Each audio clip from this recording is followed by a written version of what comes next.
Un hermano que ha sido distinto el año pasado.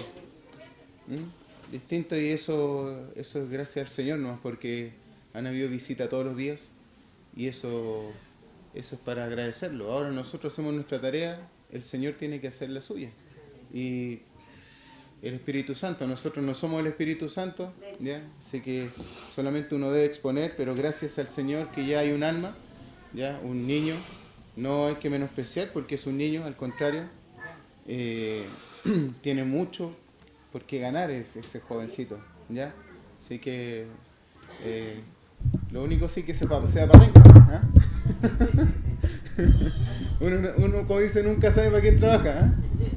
Pero gracias al Señor por este joven que ya tomó una decisión. También hay visitas, yo también tengo la mía, espero pueda venir también esta tarde. Y también, bueno, vamos a estar orando en la tarde por las visitas que están, por los invitados a la campaña, ¿ya? Vamos al libro de Juan, nuevamente, y vamos a ver el cuarto milagro.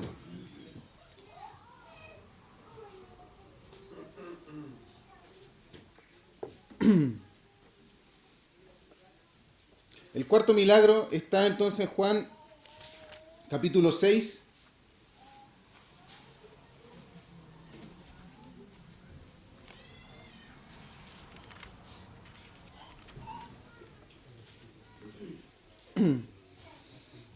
Juan capítulo 6, versículo 1. En adelante dice: después de esto Jesús fue al otro lado del mar de Galilea, en el de Tiberias, y le seguía gran multitud porque veían las señales que hacía en los enfermos. Entonces subió Jesús a un monte y se sentó allí con sus discípulos. Y estaba cerca la Pascua, la fiesta de los judíos. Cuando alzó Jesús los ojos y vio que había venido a él una gran multitud, dijo a Felipe: ¿de dónde compraremos pan para que coman estos? Pero esto decía para probarle, porque él sabía lo que había de hacer. Felipe le respondió: 200 denarios de pan no bastan para que cada uno de ellos tomase un poco. Uno de sus discípulos, Andrés, hermano de Simón Pedro, le dijo: he aquí está un muchacho que tiene 5 panes de cebada y 2 pececillos. Mas, ¿qué es esto para tantos? Entonces Jesús dijo: haced recostar la gente. Y había mucha hierba en aquel lugar. Y se recostaron como el número de 5.000 varones. Y tomó Jesús aquellos panes y, habiendo dado gracias, los repartió entre los discípulos, y los discípulos entre los que estaban recostados. Asimismo de los peces, cuanto querían. Y cuando se hubieron saciado, dijo a sus discípulos: recoged los pedazos que sobraron para que no se pierda nada. Recogieron pues y llenaron 12 cestas de pedazos que de los 5 panes de cebada sobraron y los que habían comido. Aquellos hombres entonces, viendo la señal que Jesús había hecho, dijeron: este es verdaderamente el profeta que había de venir. Pero entendiendo Jesús que iban a venir para apoderarse de él y hacerle rey, volvió a retirarse al monte él solo. Oremos al Señor. Amado Dios, Señor, quiero nuevamente, Padre, orar a ti primero que todo, Padre, dándole las gracias por este día, mi Dios, tan hermoso. Señor, es el día de la resurrección, mi Dios, y aún, Padre, queremos recordarlo.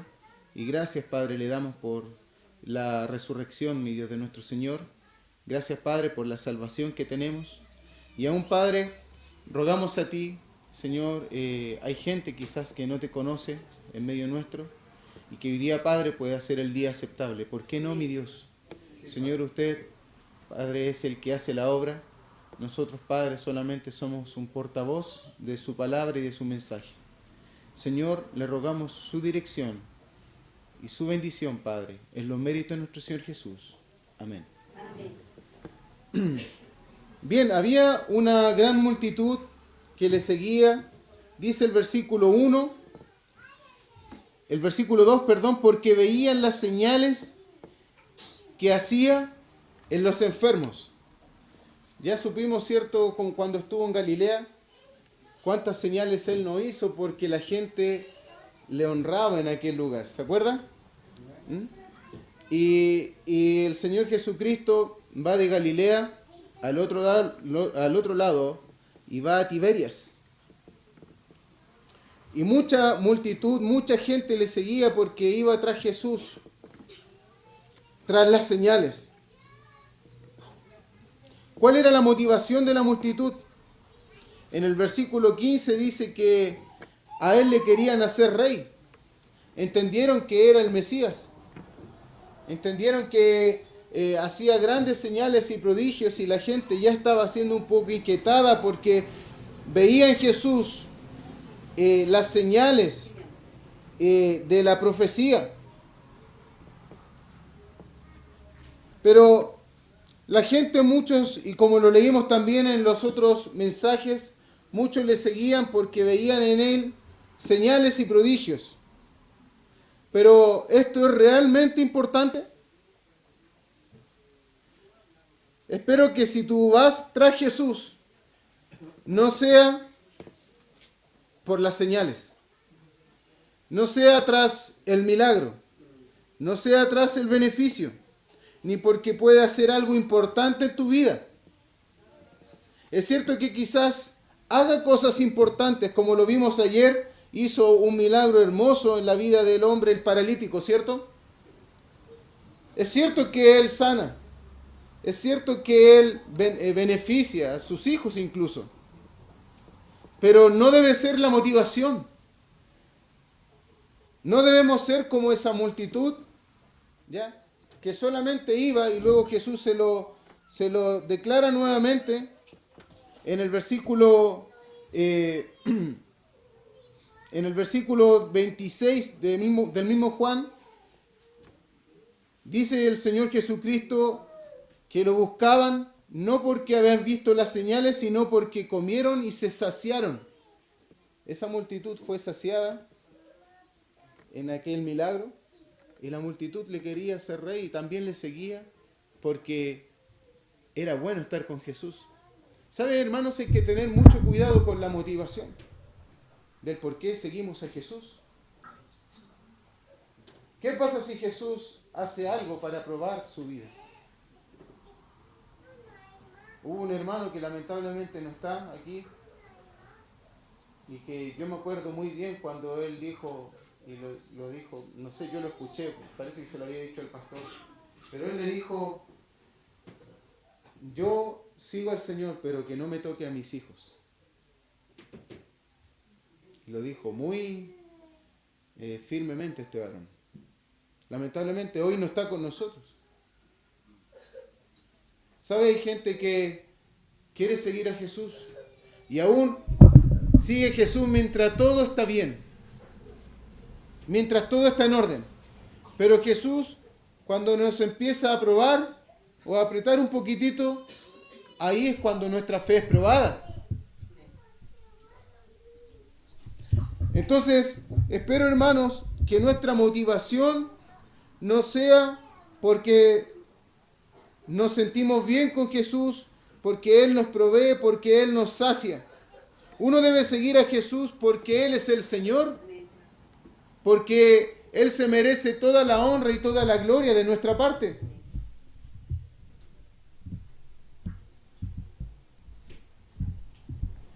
Entonces, Él tiene algo más importante que decirnos, que saciarnos, o que bendecirnos día a día. Es cierto, como le dije, lo hace, pero Él tiene algo más importante que una señal en nuestra vida. Él tiene algo más importante que darnos que saciarnos del pan. Mire, veamos el versículo 3 de Juan capítulo 6. Dice la Biblia: entonces subió Jesús a un monte y se sentó allí con sus discípulos. y estaba cerca de la Pascua, la fiesta de los judíos. Cuando alzó Jesús los ojos, vio que había venido a él gran multitud. ¿Sabe? Jesús siempre miraba, y cuando la Biblia dice que Jesús alzó los ojos, no necesariamente, también físicamente los alzó, sino que él veía más allá de lo que nosotros vemos. Y qué importante, hermanos, porque nosotros debemos mirar como Jesús mira. ¿Sabía usted que los discípulos no veían lo que Jesús veía? Estaban junto a él, pero Jesús siempre veía más allá. Como creyentes, hermanos, debemos alzar nuestros ojos como Jesús y mirar a la multitud. Y ahí está el problema. Muchas veces nosotros estamos tan preocupados de nuestros problemas, tan preocupados de nuestros quehaceres, que no alzamos los ojos como lo hizo Jesús. No alzamos, no miramos al vecino, no miramos a nuestro pariente, no miramos a nadie porque estamos ensimismados en nuestras preocupaciones y problemas. Es que estoy cansado, es que tú no sabes cómo me siento, es que ya estoy agotado, es que estoy enfermo, es que me duele aquí y me duele acá, ¿cierto? Y no alzo los ojos. ¿Acaso Jesús no tenía problemas?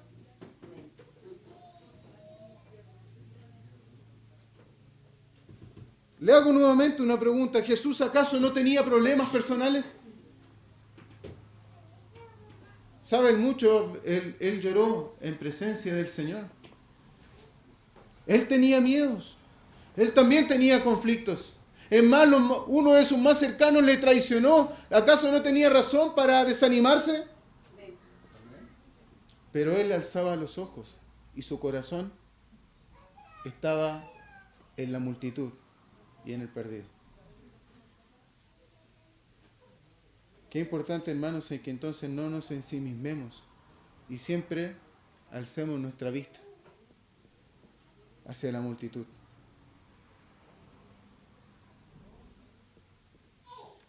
Nosotros decimos que somos una iglesia misionera, ¿cierto, hermanos? Entonces alcemos nuestros ojos. Miren, veamos un pasaje paralelo en Marcos capítulo 6.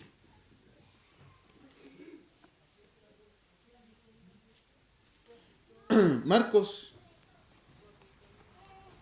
capítulo 6. También está el mismo milagro, pero nos da un poquito más de información, Marcos, acerca de qué hizo Jesús cuando alzó los ojos. Marcos capítulo 6, versículo 34.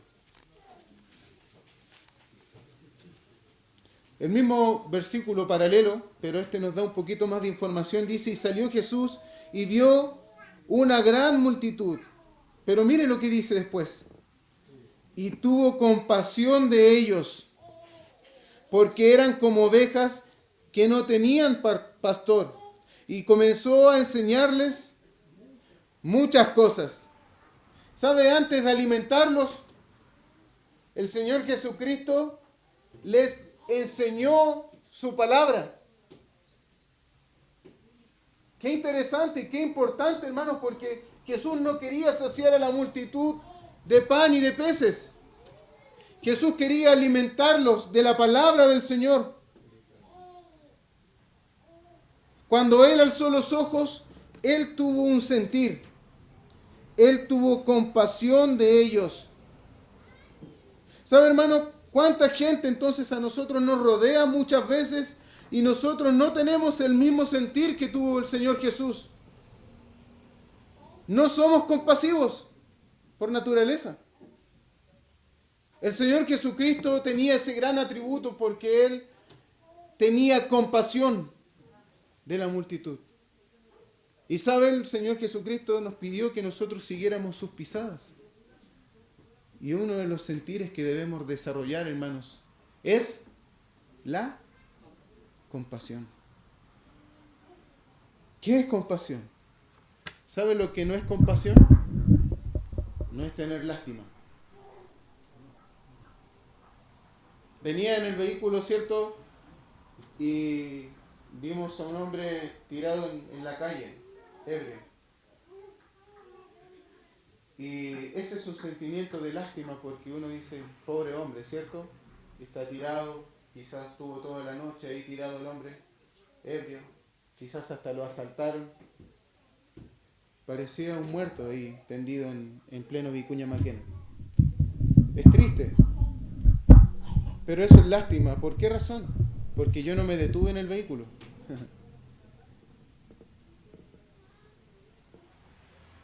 Venía apurado porque tenía que llegar por lo menos 5 minutos antes del culto, así que venía soplado. ¿Sabe? El Señor Jesucristo tuvo compasión porque Él se detuvo a la multitud. A veces nosotros nos dan pena ciertas situaciones. Yo soy bien llorón, lloro hasta en los comerciales.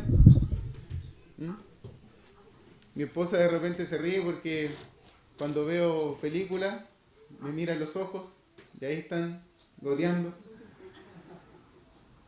Soy un poquito llorón. Pero eso no es compasión. La compasión me mueve a la acción. La compasión me mueve a hacer algo por el prójimo. Algo tengo que hacer. No me puedo quedar solamente en decir, qué penita. Qué triste. Tengo que hacer algo. Y el Señor Jesucristo fue movido a misericordia. Él tuvo compasión de la multitud y comenzó a enseñarles las Escrituras. ¿Sabe? Él quería apartarse con sus discípulos para orar. ¿Sabía usted eso? Pero la multitud insistía en seguirle. Insistía en seguirle. A veces nosotros tenemos familiares o amigos y quisiéramos decir, ay, ya viene esta persona de nuevo a mi casa. O ya de nuevo tengo que recibir a alguien. ¿Por qué siempre tengo que recibir a gente en mi casa? ¿O por qué siempre tengo que salir a ver a alguien? ¿Acaso no tienes compasión? ¿Acaso no ves que la persona que está enfrente de ti necesita de Cristo?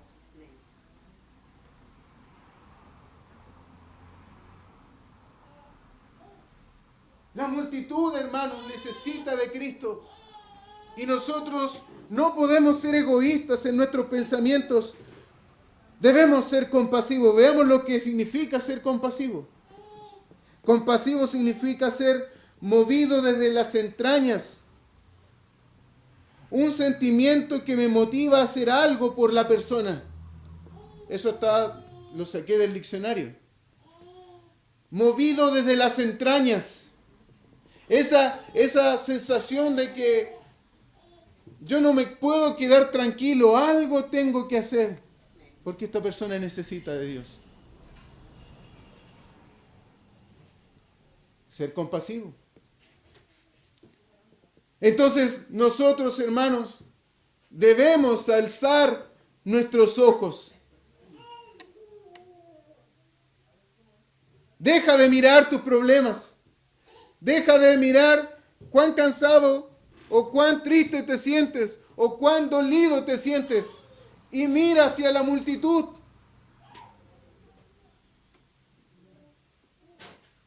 Mateo 6:33, ¿qué dice? Mas buscad primeramente el reino de Dios y su justicia. ¿Dónde está el reino? ¿Dónde? No. No está en el cielo. ¿Dónde está el reino? En la tierra. Aquí está el reino. Nosotros somos parte del reino.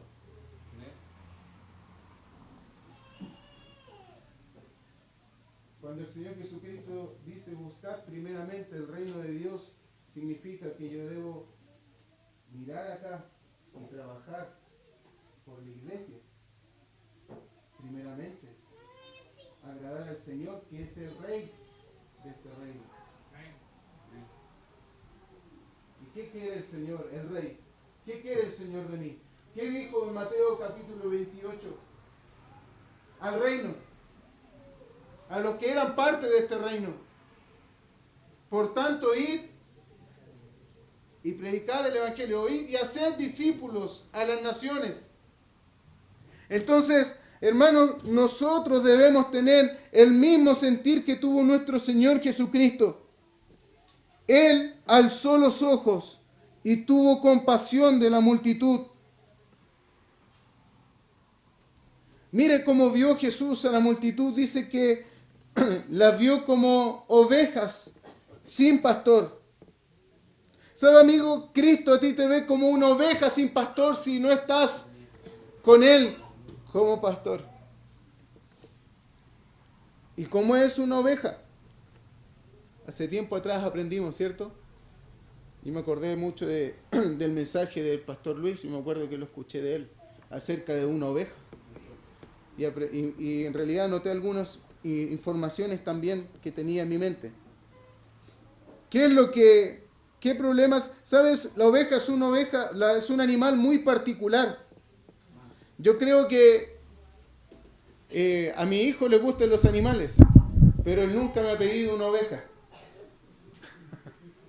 Siempre pide el león, ¿cierto? O el caballo, o el tigre, pero nunca, ¡oh, papá quiere una oveja!, ¿cierto? Porque la oveja no tiene mucho atractivo. ¿Ah? ¿Qué te gustaría hacer? ¿Juguemos a los animales? Le pregunto a un niño a usted. Yo quiero ser oveja, yo. Nadie quiere ser oveja. ¿Y por qué razón? ¿Por qué razón no quieren ser ovejas? Porque una oveja no tiene mucho atractivo. No es un animal feroz, no es un animal rápido, ágil, ¿cierto? O que tenga grandes atributos que yo pueda decir, hoy me encantaría imitar a una oveja. ¿Sabe? Una oveja por lo general tiene otros atributos. Pero vamos a ver primero los defectos o los problemas que tiene una oveja. No son defectos, sino que los problemas naturales que tiene una oveja. Una oveja primero tiene una vista muy corta. Una oveja tiene la vista muy corta. No ve el peligro que se avecina. Una oveja fácilmente puede tropezar. Una oveja puede caer fácilmente a un barranco. Una oveja, porque tiene la vista muy corta, no puede ver a su depredador. No lo ve con facilidad. Yo tenía conejos.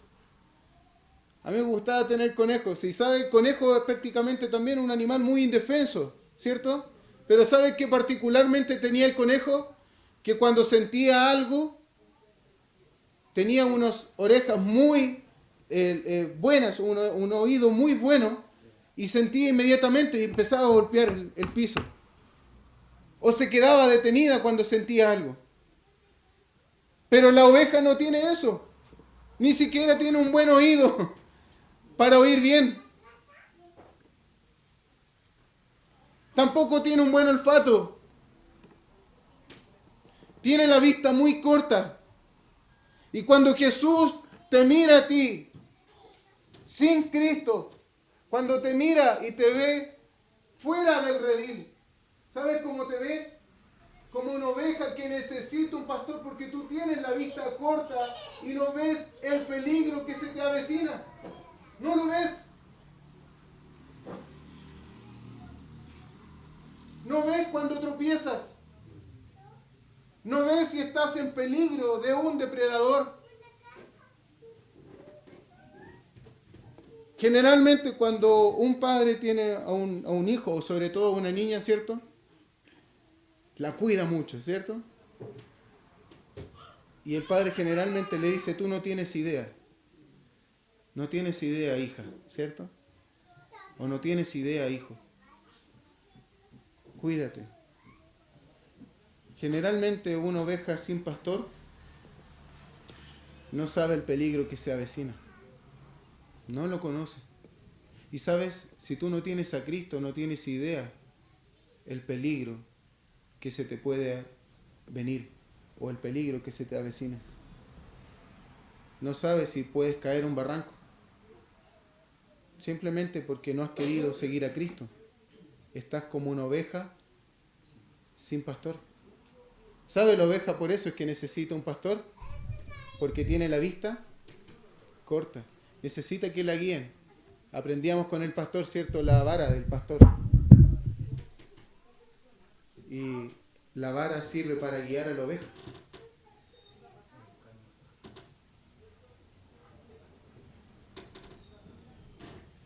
¿Sabe? La Biblia en Juan capítulo 10. Vamos a Juan capítulo 10.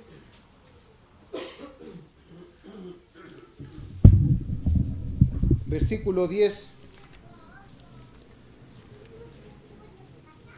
y 11. Dice, el ladrón no viene sino para hurtar, matar y destruir. Yo he venido para que tengan vida y para que la tengan en abundancia. Yo soy el buen pastor. El buen pastor, su vida da por las ovejas. Jesucristo es el buen pastor. Jesucristo es el único que te puede ayudar para que tú camines y no tropieces. Jesucristo es el único que te puede ayudar para que tú no caigas a un barranco en esta vida. Jesucristo te puede salvar de muchas cosas, pero tú no has querido seguir al pastor. No has querido seguir al buen pastor. Cuando Jesús te mira, amigo mío, te ve como una oveja sin pastor. Él dijo que vio a las ovejas, a la multitud como ovejas desamparadas, que no tienen pastor. Y así estás tú. Tú dices, pero a mí nada malo me pasa. Siempre predican en la iglesia de que algo malo me va a pasar. ¿Y cuándo algo malo me ha pasado? ¿Qué malo me puede pasar? Tú no tienes idea. Tú tienes la vista muy corta y no ves el peligro. Pero Cristo sí lo ve. Él es el buen pastor. Y Él te está llamando hoy día para que vengas a su redil. ¿Eres una oveja de Cristo? ¿Eres una oveja de Cristo? No tenemos nada espectacular. A lo mejor no nos elegirían, ¿cierto?, para algo espectacular, o para alguna película de acción o algo, porque somos ovejas, hermano. Somos ovejas. Así que no nos debemos inflar tanto el pecho porque somos ovejas. No somos un león. Cristo no nos compara con un león. Mire, también la característica que tiene otra característica que tiene la oveja. La oveja no tiene medio de defensa. ¿Has visto una oveja con garras? ¿O con colmillos afilados? ¿Sabe? Mi hijo tiene un cabrito que parece oveja, que es lanudo, pero hasta el cabrito tiene cuernos. Pero la oveja no tiene cuernos. No tiene dientes afilados. No tiene garras para defenderse. No tiene ni siquiera como el caballo, un buen muslo, ¿cierto? Unas buenas piernas como para darle de patada a un animal y mandarlo lejos, porque créame que si intenta patear a un lobo, o a un puma, o a un tigre, no lo va a lograr. No como la cebra, ¿cierto? Que la cebra da tremendas patadas y puede zafarse de un animal o un depredador, pero no una oveja. ¿Sabes tú? No tienes medios de defensas en este mundo. No tienes ninguno. No sabes cómo defenderte, ni puedes defenderte de nadie. ¿Y sabes quién es el enemigo? La Biblia dice que Satanás anda como león rugiente buscando a quién devorar. ¿Y a quién va a atacar?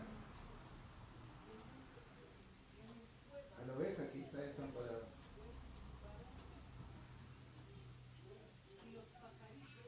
¿Eres una oveja de Cristo? A lo mejor tú estás afuera del redil, no ves el problema, pero Cristo sí lo ve. Él sabe que tú vas directo a la condenación. Él sabe que tú vas directo al abismo. Y Él sabe que Satanás, el ladrón, te puede destruir. Él lo ha hecho en muchas vidas. Él deja grandes marcas. ¿Sabe? Mi vida dejó marcas, Satanás. Dejó cicatrices. Imagínense que a mi corta edad, a los 18 años, yo conocí a Cristo, pero ya tenía cicatrices por haber estado fuera. Tú no tienes idea cuántas cicatrices puedes arrastrar en este mundo. O cuántos peligros se avecinan a tu vida si estás fuera del redil. Pero Cristo es el buen pastor. Amén. Y Él te llama hoy día. Él te llama. Te llama a su redil. Hay otra cosa que la oveja no puede hacer por sí misma. No tiene garras, ¿cierto? No tiene colmillos. Entonces tampoco puede alimentarse por sí sola. No puede. No puede ir y pescar a un animal, atraparlo o comer. Bueno, que las ovejas comen pasto, ¿cierto? Pero no puede alimentarse por sí sola. ¿Sabe? Ni siquiera sabe buscar buenos pastos. No sabe. Porque tampoco tiene un buen olfato. De hecho, los pastores de vez en cuando tienen que limpiar la nariz de la oveja. Porque crea una secreción en su nariz. Y los pastores están ahí para cuidarla y para limpiarla. Para sacarle su lana también, porque si no, la tienen que esquilar, porque si no, se tropiezan con la lana, crean bacterias, hasta puede morir si no la esquilan. La oveja depende de un pastor. Dios incluso la creó para que dependiese de un pastor. Qué particular es la oveja, ¿no? Necesita del hombre. Necesita de un pastor. Tú necesitas de Cristo. No puedes alimentarte. Y Cristo es el alimento que necesitas. Cristo tiene ese alimento que necesitas. Por eso es que cuando Él vio la multitud, alzó los ojos, las vio como ovejas, sin un pastor. ¿Eres tú de la multitud, pero sin pastor? Si es así, estás en graves problemas. No te garantiza nada el ser de la multitud. Hay gente que cree que por ser parte de una iglesia o asistir secularmente a una iglesia está asegurada. Pero en realidad necesita entrar al redil del buen pastor. No te garantiza nada ser de la multitud. Había una multitud que seguía a Jesús en esta historia. Una multitud. Pero ¿cómo estaba la multitud? Estaba como ovejas sin pastor. No te garantiza nada que tú cada domingo estés aquí. Lo que te garantiza es que entres al redil del buen pastor. Que te dejes pastorear por Cristo. Que sigas a Jesús, el buen pastor. Volvamos al texto base en Juan capítulo 10 entonces. Perdón, Juan capítulo 6.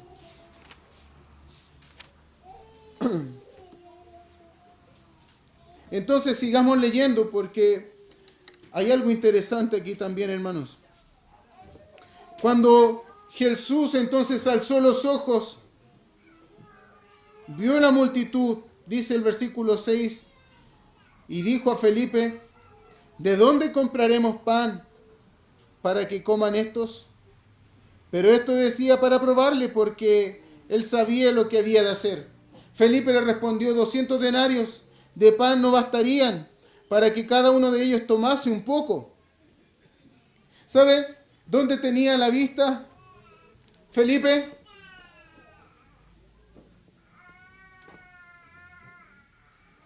¿Dónde tenía la vista Felipe? ¿Veía como veía Jesús?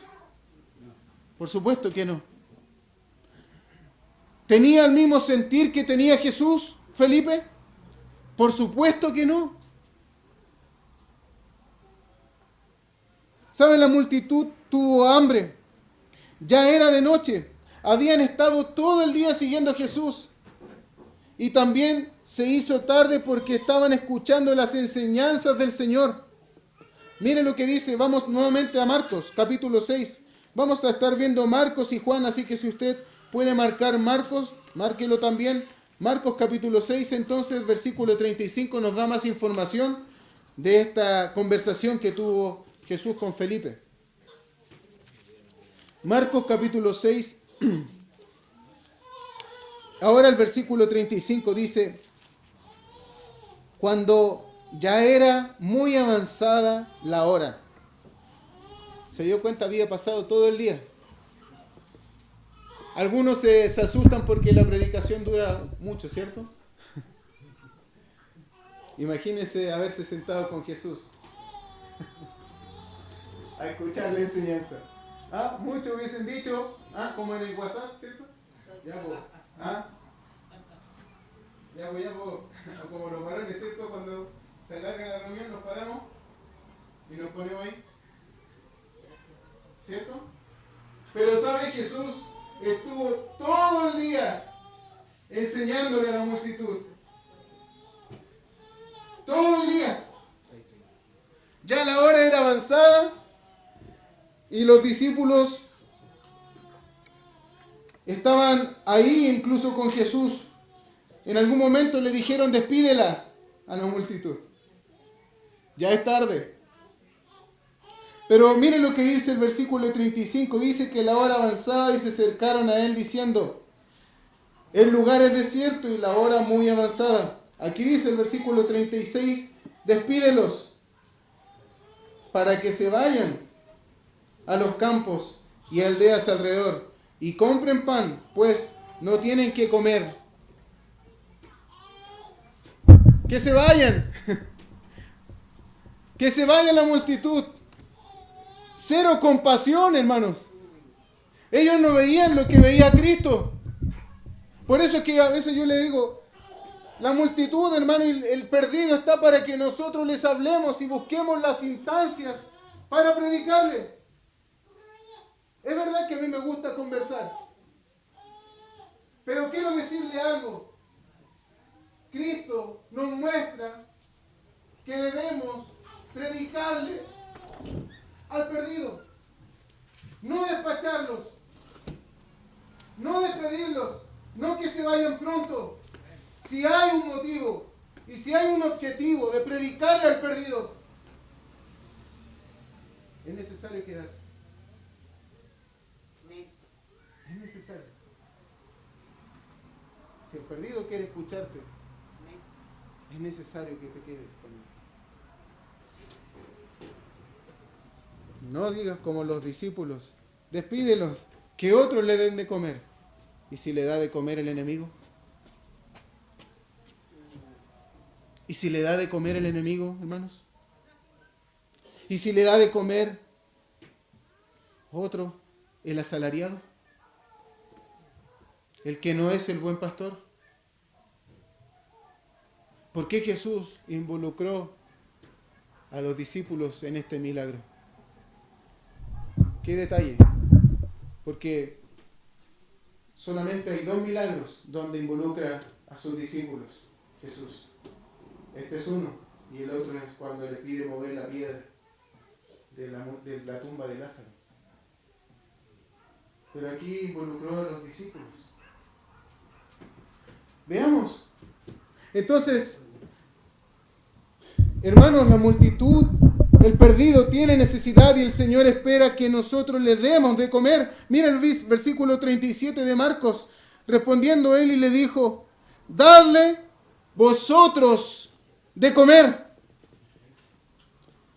Jesús le dijo a sus discípulos, dadle vosotros de comer. Aliméntenlos ustedes. Nosotros somos los responsables, hermanos, de darle de comer a la multitud. Dadle de comer. Hermanos, no despache a la gente. Si a usted no le gusta la multitud, ese no es problema.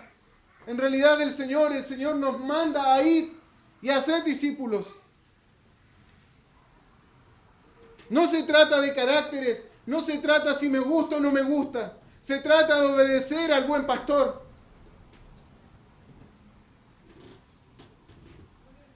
Dadle vosotros de comer. Entonces, hermanos, Cristo quiere que nos involucremos en la alimentación de la multitud y tengamos compasión, alcemos nuestros ojos y veamos a la multitud que está desamparada como una oveja sin pastor. Los discípulos le habían dicho a Jesús que la multitud se fuera y buscara alimento afuera. Pero es responsabilidad nuestra, hermanos. No es de otro. ¿Sabe? Escuché algo hermoso de un pastor. Y bueno, y lo anoté. Porque un evangelista no está para ganar almas solamente, ¿sabe? Está para animar.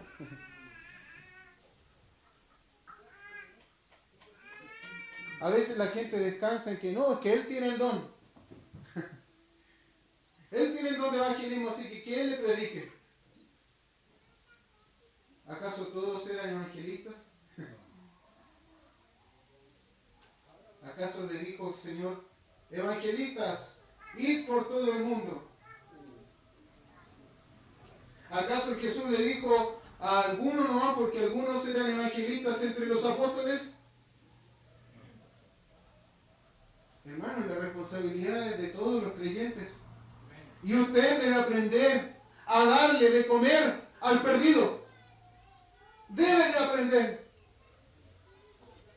¿Sabes? Yo tengo una hermana muy cercana que siempre me dice, predíquele, está listo. ¿Por qué no le predica? ¿Y por qué tengo que predicarle yo? Dale vosotros de comer. De repente yo vengo, no sé, puedo venir de un problema, no sé, se me atrasó la micro, vengo medio enrollado y de repente llego y me dicen, predícale. Pero si no soy mandrake mago, si también tengo mi carácter.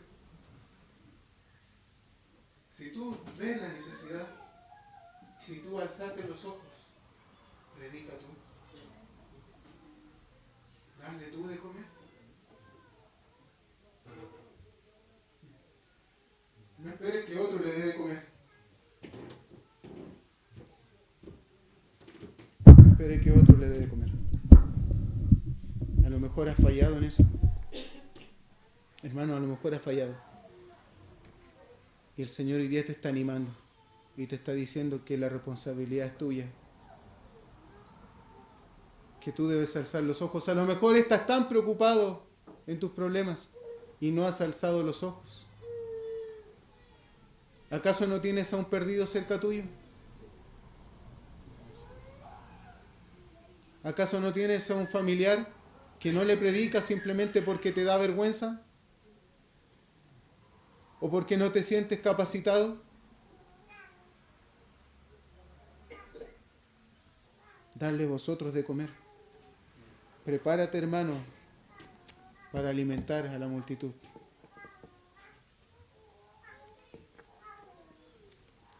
Sigamos leyendo el texto base en Juan.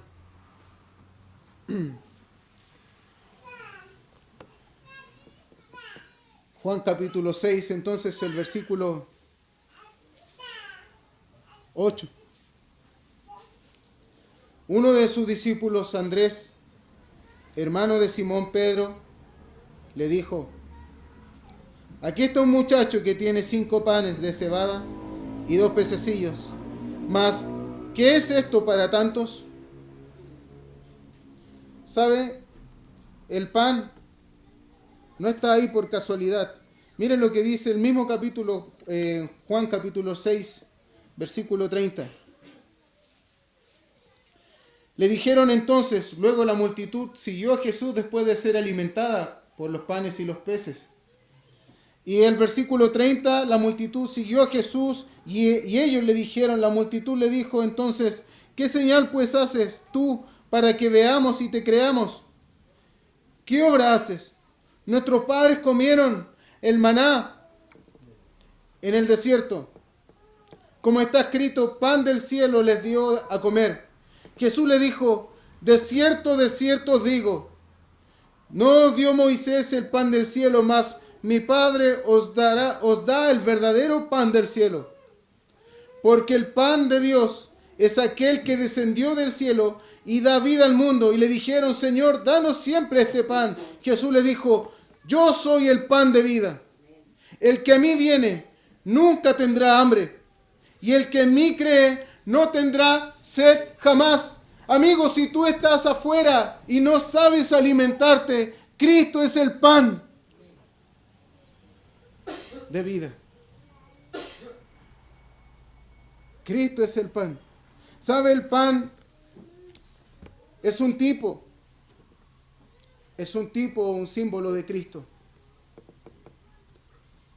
La gente se quería ser alimentada y ver más señales de Cristo, pero no entendían que debían seguirle, como lo leímos anteriormente, no por los panes ni los peces, sino que debían convertirse en discípulos, no tan solamente saciarse del pan físico y los peces que Cristo les había dado, sino que Cristo les decía, coman de mi pan, yo soy el pan de vida. Si ustedes comen ese pan, volverán a tener hambre. A la mujer samaritana le dijo, si tú bebes de esta agua, volverás a tener sed.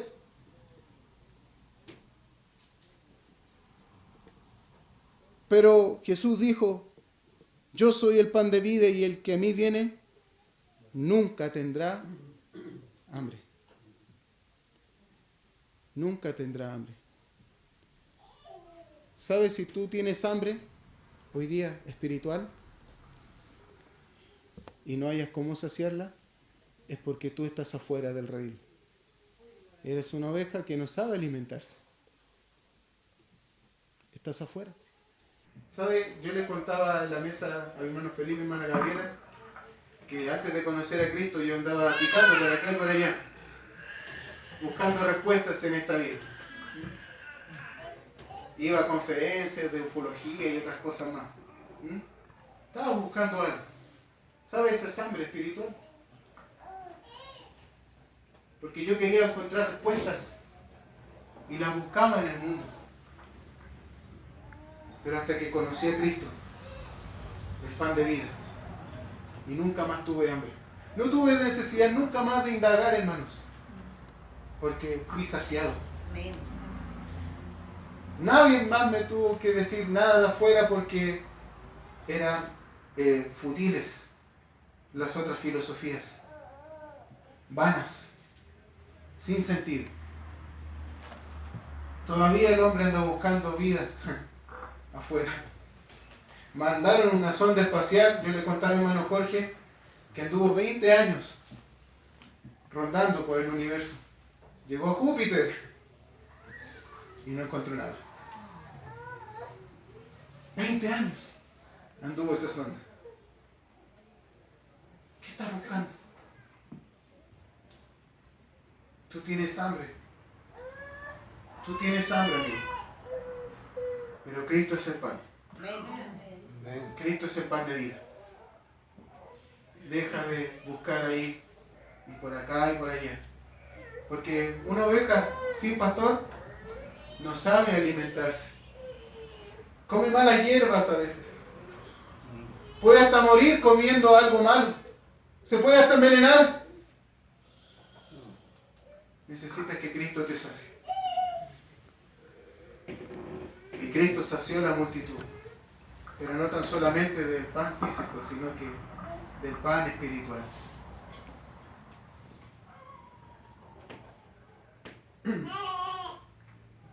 Quizás tú estás entonces entre la multitud, pero hoy día Cristo te está llamando.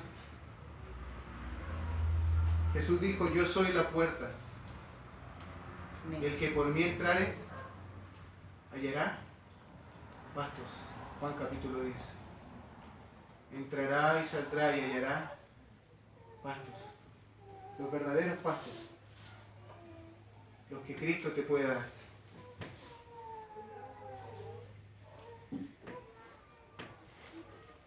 ¿Dónde estás tú hoy día? ¿Dónde estás? Hermano, quizás tú te diste cuenta que no has alzado los ojos. Y este mensaje también es para ti, hermano. Quizás te diste cuenta que no has alzado los ojos. Que estás preocupado de tus problemas y no has alzado los ojos. Quizás no has tenido compasión del perdido. O a lo mejor como los discípulos estás excusado y diciendo que otros los alimenten, cuando es tu responsabilidad alimentar al perdido. ¿Qué le parece si oramos, si inclinamos el rostro? Amigo, a lo mejor Dios te habló también a ti y te diste cuenta que eres una oveja que está perdida, que no tiene pastor y que no te estás alimentando, tienes hambre, pero hoy ven a Cristo. ¿Sabe el día que yo conocí al Señor? No tuve miedo de pararme, entendí mi realidad, mi condición. Me paré en mi banca y salí al frente. No importaba, yo llevaba tiempo en la iglesia, ¿saben? Visitaba de vez en cuando la iglesia. Muchos años. Pero estaba hambriento. Ven al frente, párate. Y ven a orar al Señor. Amigo,